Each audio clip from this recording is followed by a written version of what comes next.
I rose from their neglect, now they stand in my light. The ultimate consequence of neglect is that you stop seeking the light and learn to generate your own.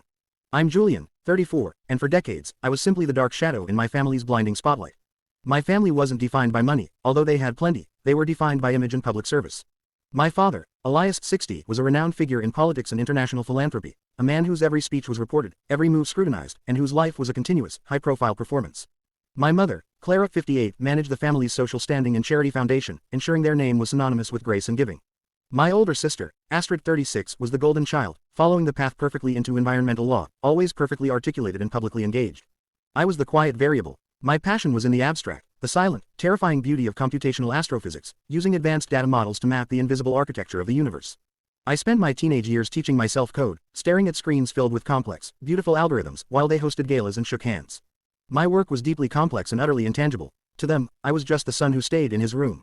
Their neglect wasn't, it was simply inattention. They didn't hate me, they just couldn't place me in their narrative. My quiet, rigorous study of deep space data didn't raise money or win votes. It was a relevant social currency. I remember my college graduation day, the day I finished my final thesis on predictive gravitational lensing. It was a massive academic achievement, the culmination of 4 years of monastic work. I watched the graduation ceremony from a rented folding chair, looking for them in the sea of faces.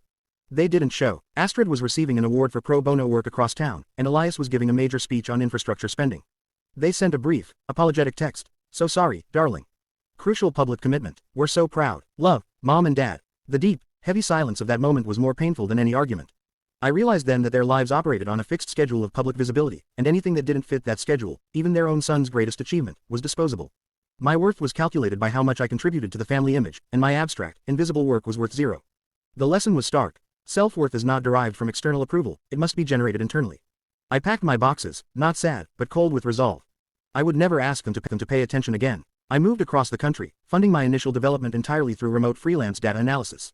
I told them I was taking a sabbatical. They likely assumed I was failing to find a real job. They accepted the silence quickly, easily filing me away as the relative who finally flamed out, the one who wasn't built for the political spotlight.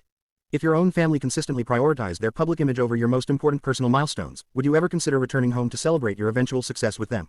The next 6 years were a blur of isolation and relentless coding. My company, AstraMind, was born out of that dark, quiet neglect. We specialized in creating massive, predictive data models for niche, high-value clients, governments, advanced research labs, and, most profitably, private aerospace firms. We could analyze astronomical data faster and more accurately than any government system. It was the epitome of invisible power. I lived like a monk. No social life, no holidays, just the pursuit of technological perfection. The work itself became the validation. Every successful prediction, every major contract secured by my proprietary algorithms, was a victory against the family's ingrained belief in the superiority of visible success. I was generating real, undeniable value in the dark, far from the blinding glare of their cameras. My personal life was non-existent, a deliberate sacrifice. I didn't want the complication of relationships that might need time or attention. I was focused entirely on the climb. The loneliness was acute, but it was chosen loneliness, better than the forced isolation of being ignored while sitting right next to them. The market changed dramatically around my 33rd birthday. Space commercialization accelerated, making predictive launch data a trillion-dollar industry. AstraMind was perfectly positioned. We took on a massive, secretive contract with a new private space agency, requiring us to scale our operations globally overnight. The company was no longer a high-value niche, it was essential infrastructure. The valuation went vertical. We secured a massive institutional funding round that officially valued AstraMind at over $5 billion.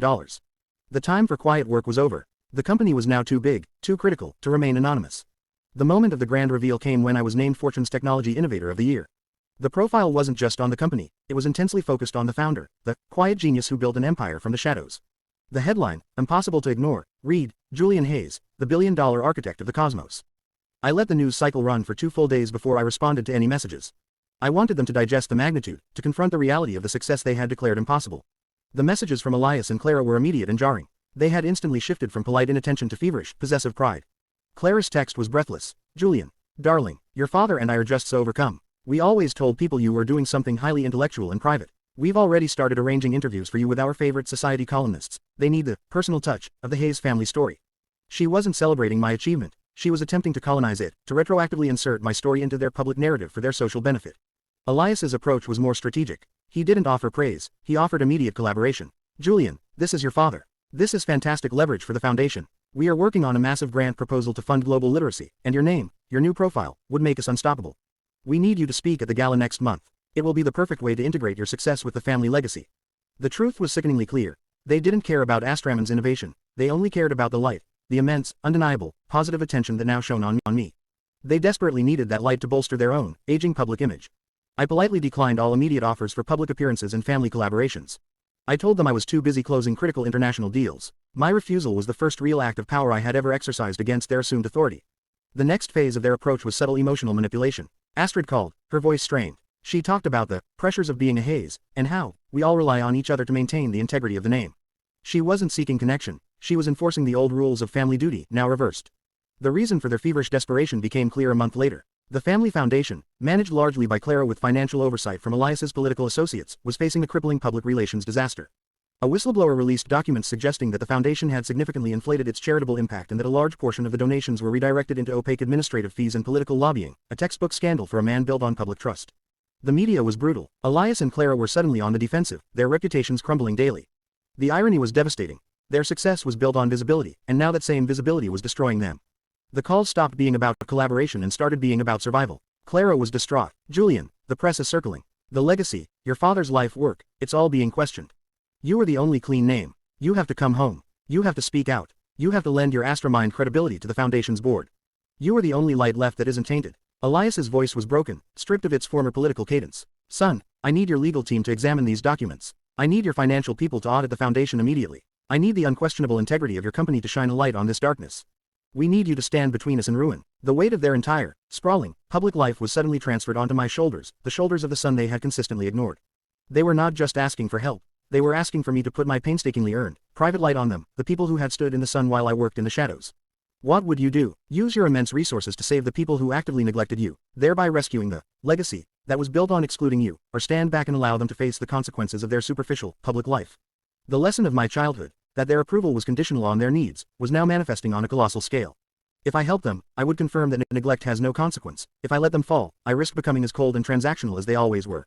I had to find a third way that honored my self-worth without destroying my own character. I agreed to meet them, but only at a neutral location.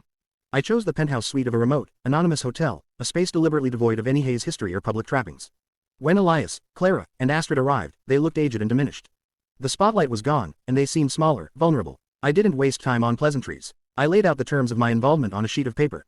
I will help, I stated, my voice calm and professional.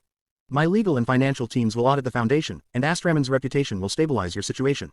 But this is not an act of unconditional love. This is a transaction based on the principles I learned from you. I paused, allowing the gravity of the moment to settle. The price is simple. AstraMind will acquire full, operational control of the Hayes Foundation. Elias, you will resign from the board and publicly credit the restructuring and solvency to the technological vision and financial foresight of AstraMind. I looked at Clara. The foundation's mission will be completely redefined to focus on funding advanced computational research, my work, which you once dismissed as irrelevant. The focus shifts from visible, feel-good charity to intangible, long-term scientific value. Astrid finally spoke, her perfect composure cracking. Julian, you can't erase our life's work. You can't just steal the foundation. I am not stealing it, Astrid, I corrected her gently. I am acquiring a distressed asset and repurposing it to serve the kind of work you systematically ignored. The name will remain the Hayes Foundation, but the mission will be mine. The name remains your legacy, but the light that saves it will be mine, and that light will shine only on the things I value. The look on Elias's face was the look of a man who realized he had lost the ultimate bet. He had bet his entire life on the visible, and now the invisible sun was dictating the terms of his survival. He had to use the light he never acknowledged to save the darkness he created. The ultimate revenge wasn't letting them fail, it was forcing them to worship at the altar of the success they scorned. He signed the documents an hour later. Clara cried, but the tears were no longer manipulative, they were the tears of genuine defeat. They were forced to stand in my light, the light I had generated in the shadows, and acknowledge its supremacy. I walked out of that room feeling a quiet, profound peace. I had spent my youth chasing their approval, thinking my worth was tied to their attention. The greatest lesson of my journey wasn't about technology or money, it was the liberating realization that my light was always mine to control. I had successfully separated my self-worth from their need. I saved the name, but I saved my soul more. The most valuable thing I built was not the billion-dollar company, but the unshakable conviction that I was enough, even when they failed to see me. I look at the foundation now, repurposed and thriving, funding the next generation of computational dreamers. It's a testament not to the Hayes legacy, but to the power of a single, ignored person who chose to create his own light. I want to know what you think. Was forcing them to change the foundation's mission the ultimate necessary price to pay, or should I have been more forgiving, given they are family? Let me know your opinion in the comments, and don't forget to like, share, and subscribe.